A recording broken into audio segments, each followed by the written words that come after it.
আমি যখন সন্ধ্যাবেলা আপনাদের চ্যানেলে দেখলাম উলুবেড়িয়ার ইনসিডেন্টটা, তখন আমি ভয় পেয়ে গেলাম।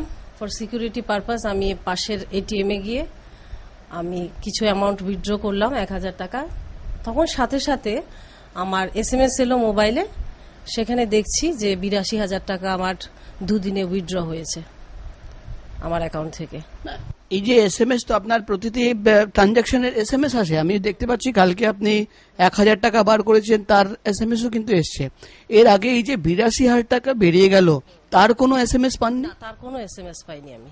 তখন সাথে সাথেই হেল্পলাইনে ফোন করে আমার ব্যাংকে কার্ড ব্লক করার জন্য রিকোয়েস্ট করলাম, ওনারা সাথে সাথে আবার অ্যাকাউন্ট ব্লক করে দিলেন। হেল্পলাইনে কি বলছে, এই টাকা কোথায় গেল বা কিভাবে ফেরত পাবেন?